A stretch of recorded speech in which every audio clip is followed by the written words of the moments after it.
प्यारे पिता परमेश्वर, ये अच्छे से समय के लिए हम धन्यवाद करते हैं प्रभु। आपके वचन कहती है परमेश्वर कि आपके वचन परमेश्वर वो आत्मा और जीवन है उसमें परमेश्वर।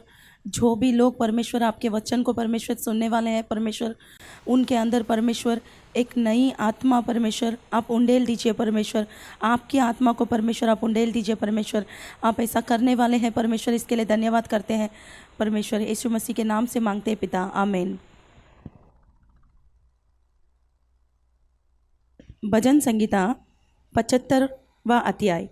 हे परमेश्वर, हम तेरे धन्यवाद करते, हम तेरे नाम का धन्यवाद करते हैं क्योंकि तेरा नाम प्रकट हुआ है। तेरे आश्चर्य कर्मों का वर्णन हो रहा है। जब ठीक समय आएगा तब मैं आप ही ठीक ठीक न्याय करूँगा। जब पृथ्वी अपने सब रहने वालों समेत डोल रही है तब मैं ही उनके खंभों को स्थिर करता हूँ। मैंने घमंडियों से कहा, घमंड मत करो, और दुष्टों से सिंह ऊंचा मत करो। अपना सिंह बहुत ऊंचा मत करो, न सिर उठाकर टिठाई की बात बोलो, क्योंकि बढ़ती न तो पूर्व से न पश्चिम से और न जंगल की ओर से आती है, परंतु परमेश्वर ही न्यायी है। वह एक को घटाता और दूसरे को बढ़ाता है। यहोवा के हाथ में एक कटोरा है जिसमें का दाखमधु जगवाला है, उसमें मसाला मिला है और वह उसमें से उंडेलता है। निश्चय उसकी तलछट तक पृथ्वी के सब दुष्ट लोग पी जाएंगे, परंतु मैं तो सदा प्रचार करता रहूँगा। मैं याकूब के परमेश्वर का भजन गाऊंगा। दुष्टों के सब सिंहों को मैं काट डालूंगा, परंतु धर्मों के सिंह ऊंचे किए जाएंगे। भजन संगीता 76वां अध्याय। परमेश्वर यहूदा में जाना गया है, उसका नाम इज़राइल में महान हुआ है। उसका मंडप शालेम में और उसका धाम सियोन में है। वहाँ उसने चमाते तीरों को और डाल और तलवार को तोड़कर लड़ाई ही को तोड़ डाला है। हे परमेश्वर, तू तो ज्योतिर्मय है। तू अहेर से भरे हुए पहाड़ों से अधिक उत्तम और महान है। दृढ़ मन वाले लूट गए और भारी नींद में पड़े हैं, और सूरवीरों में से किसी का हाथ न चला। ये यहोवा के परमेश्वर, तेरी दुड़की से रथों समेत घोड़े भारी नींद में पड़े हैं। केवल तू ही भय योग्य है, और जब तू क्रोध करने लगे तब तेरे सामने कौन खड़ा रह सकेगा। तूने स्वर्ग से निर्णय सुनाया है, पृथ्वी और समय सुनकर डर गई और चुप रही। जब परमेश्वर न्याय करने को और पृथ्वी के सब नम्र लोगों का उद्धार करने को उठा, निश्चय मनुष्य की जलजलाहट तेरी स्तुति का कारण हो जाएगी, और जो जलजलाहट रह जाए उसको तू रोकेगा। अपने परमेश्वर यहोवा की मन्नत मानो और पूरी भी करो। वह जो भय के योग्य है, उसके आसपास के सब उसके लिए भेंट ले आए। वह तो प्रधानों का अभिमान मिटा देगा। वह पृथ्वी के राजाओं को भय योग्य जान पड़ा है। भजन संगीता 77वां अध्याय। मैं परमेश्वर की दुहाई चिल्ला चिल्ला कर दूंगा। मैं परमेश्वर की दुहाई दूंगा और वह मेरी और कान लगाएगा। संकट के दिन मैं प्रभु की खोज में लगा रहा। रात को मेरा हाथ फैला रहा और ढीला न हुआ। मुझ में शांति आई ही नहीं। मैं परमेश्वर का स्मरण कर करके कराहता हूँ। मैं चिंता करते करते मूर्छित हो चला हूँ। तू मुझे झपकी लगने नहीं देता। मैं ऐसा घबराया हूँ कि मेरे मुंह से बात नहीं निकलती। मैंने प्राचीन काल के दिनों को और युग युग के वर्षों को सोचा है।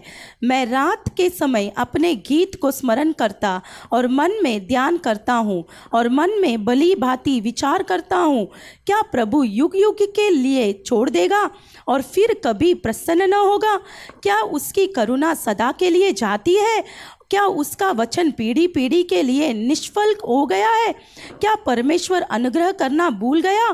क्या उसने क्रोध करने अपने सब दया को रोक रखा है? मैंने कहा, यही तो मेरा दुख है कि परम प्रधान का दाहिना हाथ बदल गया है। मैं याह के बड़े कामों की चर्चा करूँगा, निश्चय मैं तेरे प्राचीन काल वालों अद्भुत कामों का स्मरण करूँगा। मैं तेरे सब कामों पर ध्यान करूँगा और तेरे बड़े कामों को सोचूंगा। हे परमेश्वर, तेरी गति पवित्रता की है। कौन सा देवता परमेश्वर के तुल्य बड़ा है? अद्भुत काम करने वाले परमेश्वर तू ही है। तूने देश देश के लोगों पर अपनी शक्ति प्रकट की है। तूने अपने भुज बल से अपनी प्रजा याकूब और यूसुफ के वंश को छुड़ा लिया है। हे परमेश्वर, समुद्र ने तुझे देखा, समुद्र तुझे देखकर डर गया, गहरा सागर भी कांप उठा।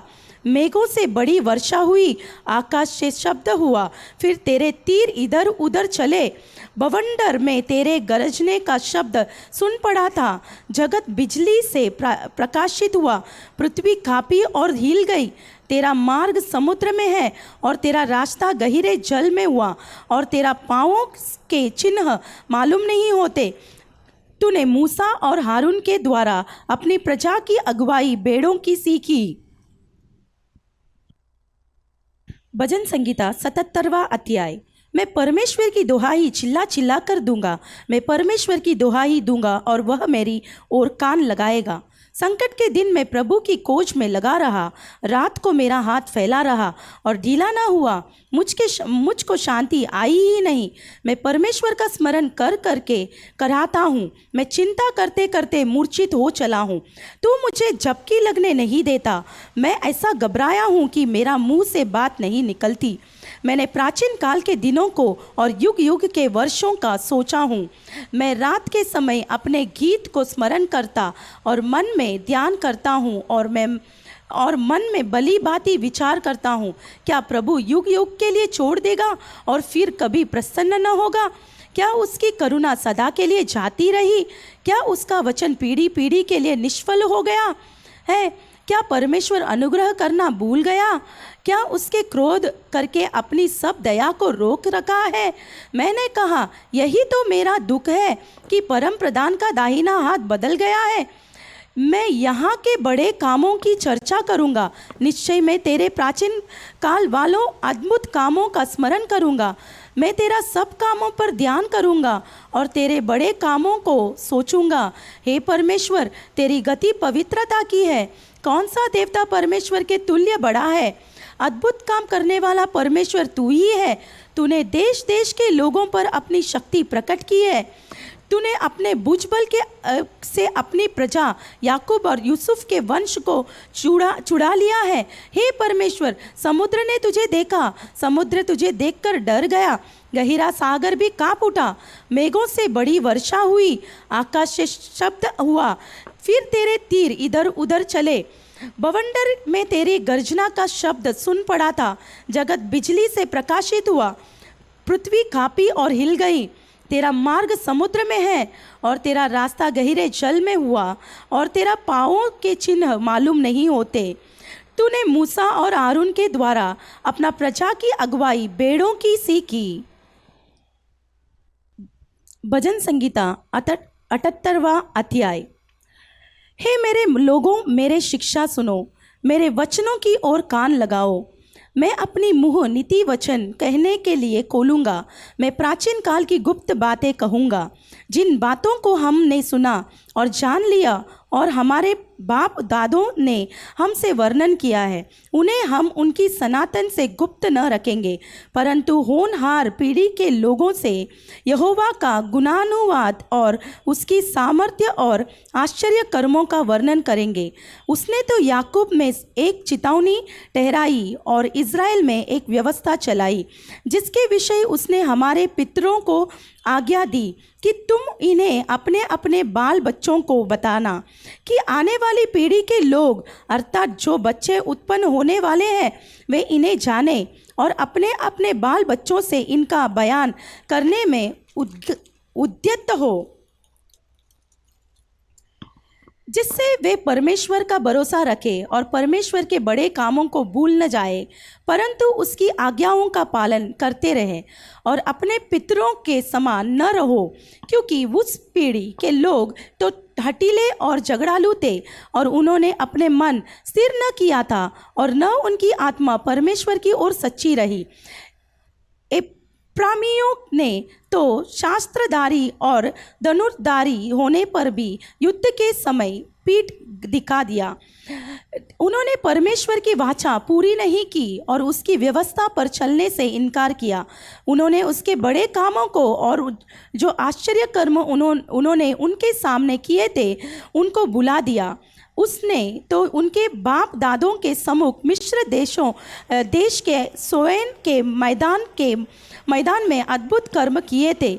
उसने समुद्र को 2 भाग करके उन्हें पार करा दिया और जल को ढेर के समान खड़ा कर दिया। उसने दिन को तो बादल के खंभों से और रात भर अग्नि के प्रकाश के द्वारा उनकी अगुवाई की। वह जंगल में चट्टानें फाड़ कर उनको मानो गहरे जलाशयों से मन माना पिलाता था। उसने चट्टान से भी धाराएं निकाली और नदियों का सा जल बहाया, तो भी वे उनके विरुद्ध अधिक पाप करते गए और निर्जल देश में प्रधान की विरुद्ध उठते रहे। अपनी चाह के अनुसार भोजन मांगकर मन ही मन परमेश्वर की परीक्षा की। वे परमेश्वर के विरोध बोले और कहने लगे, क्या परमेश्वर जंगल में मेज लगा सकता है? उसने चट्टान पर मारकर जल बहा तो दिया और धाराएं उमड़ चली, परंतु क्या वह रोटी भी दे सकता है? क्या वह अपनी प्रजा के लिए मांस भी तैयार कर सकता? यहोवा सुनकर क्रोध से भर गया। तब याकूब के बीच आग लगी और इस्राएल के विरुद्ध क्रोध भड़का, इसीलिए कि उन्होंने परमेश्वर पर विश्वास नहीं रखा था, न उसकी उद्धार करने की शक्ति पर भरोसा किया। तो भी उसने आकाश को आज्ञा दी और स्वर्ग के द्वारों को खोला और उनके लिए खानों को मन्ना बरसाया और उन्हें स्वर्ग का अन्न दिया। मनुष्य को स्वर्ग दूतों की रोटी मिली और उनको मन माना भोजन दिया। उसने आकाश में पूर्वाही को चलाया और अपनी शक्ति से दक्षिणी बहाई और उनके लिए मांस धूल के समान बहुत बरसाया और समुद्र के बालू के समान अनगिनत पक्षी भेजे और उनकी छावनी के बीच में उनके निवासों के चारों ओर गिराए। वे खाकर अति तृप्त हुए और उसने उनकी कामना पूरी की। उनकी कामना बनी ही रही। उनका भोजन उनके मुंह ही में था कि परमेश्वर का क्रोध उन पर भड़का और उनके हष्टपुष्टों को घात किया और इज़राइल के जवानों को गिरा दिया। इतने पर भी वे और अधिक पाप करते गए और परमेश्वर के आश्चर्य कर्मों की प्रतीति न की। तब उसने उनके दिनों को व्यर्थ श्रम में और उनके वर्ष को घबराहट में कटवाया। जब वह उन्हें घात करने लगता तब वे उनको पूछते थे और फिर कर परमेश्वर को यत्न से खोजते थे। उनको स्मरण आता था कि परमेश्वर हमारी चट्टान है और परम प्रधान परमेश्वर हमारा छुड़ाने वाला है। तो भी उन्होंने उसकी चापलूसी की और उससे झूठ बोले, क्योंकि उनका हृदय उनकी और दृढ़ न था, न वे उनकी वाचा के विषय सच्चे थे। परंतु वह जो दयालु है वह उनके अधर्म को तापता और उन्हें नष्ट नहीं करता। वह बार बार उनके क्रोध को ठंडा करता है और अपनी जलाहट को पूरी रीति से भड़कने नहीं देता। उनको स्मरण रहा कि ये नाशमान है, ये वायु के समान है जो चली जाती और लौट नहीं आती। उन्होंने कितनी ही बार जंगल में उससे बलवा किया और निर्जल देश में उसको उदास किया। वे बार बार परमेश्वर की परीक्षा करते थे और इज़राइल के पवित्र को खेदित करते थे। उन्होंने न तो उसका भुजबल स्मरण किया और वह दिन जब उसने उनको द्रोही के वश में छुड़ाया था कि उसने कैसे अपने चिन्ह मिस्र में और अपनी चमत्कार सिय्योन के मैदान में किए थे। उसने तो मिस्रियों की नदियों को लहू बना डाला और वे अपनी नदियों का जल पी न सके। उसने उनके बीच में डांस भेजे जिन्होंने उसके काट काया और मेंढक भी भेजे जिन्होंने उनका बिगाड़ किया। उसने अपने भूमि को उपज कीड़ों को और उनकी खेती बारी टिड्डियों को खिला दी थी। उसने उनकी दाखलताओं को ओलों से और उनके गुलर के पेड़ों को बड़े बड़े पत्थर बरसाकर नष्ट किया। उसने उनके पशुओं को ओलों से और उनके डोरों को बिजलियों से मिटा दिया। उसने उनके ऊपर अपनी प्रचंड क्रोध और रोष भड़काया और उन्हें संकट में डाला और दुखदायी दूतों का दल भेजा। उसने अपने क्रोध का मार्ग खोला और उनके प्राणों को मृत्यु से न बचाया, परंतु उनको मेरी के वंश में कर दिया। उसने मिस्र के सब पहिलौठों को मारा जो हाम के डेरों में पुरुष के पहले फल थे, परंतु अपनी प्रजा को भेड़ बकरियों के समान प्रस्थान कराया और जंगल में उसकी अगुवाई पशुओं के झुंड की सी की। तब वे उनके चलाने से बेकटके चले और उनके कुछ भय न हुआ, परंतु उनके शत्रु समुद्र में डूब गए। उसने उनको अपने पवित्र देश की सीमा तक इसी पहाड़ी देश में पहुंचाया और उसके अपने दाहिने हाथ से प्राप्त किया था। उसने उनके सामने से अन्य जातियों को भगा दिया और उनकी भूमि को डोरी से माप कर बांट दिया और इज़राइल के गोत्रों को उनके डेरों में बसाया। तो भी उन्होंने परम प्रधान परमेश्वर की परीक्षा की और उससे बलवा किया और उसकी चेतावनियों को न माना और मुड़कर अपने पुरखाओं के समान विश्वासघात किया। उन्होंने निकम्मे धनुष के समान धोखा दिया, क्योंकि उन्होंने ऊंचे स्थान बनकर उसकी रीस दिलाई और खुदी हुई मूर्तियों के द्वारा उसमें से जलन उपजाई। परमेश्वर सुनकर रोष से भर गया और उसकी इज़राइल को बिल्कुल तज दिया। उसने सीलों के निवास अर्थात उस तंबू को जो उसने मनुष्य के बीच खड़ा किया था त्याग दिया और अपनी सामर्थ्य को बदुआई के से जाने दिया और अपनी शोभा को द्रोही के वश में कर दिया। उसने अपनी प्रजा को तलवार से मरवा दिया और अपने निज भाग के विरोध रोष से भर गया।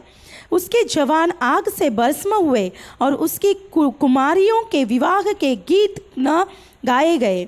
उनके याजक तलवार से मारे गए और उनकी विधवाएं रोने न पाई। तब प्रभु मानो नींद से चौंक उठा और ऐसे वीर के समान उठा जो दाख मधु पीकर ललकारता हो।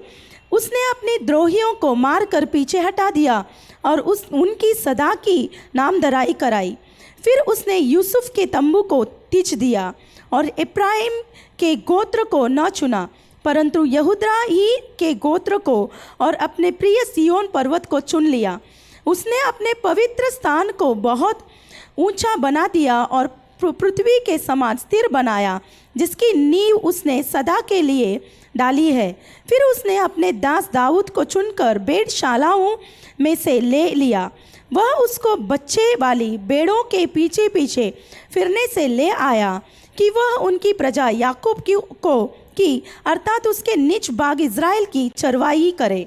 तब उसने करे मन से उनकी चरवाही की और अपने हाथ की कुशलता से उनकी अगुवाई की।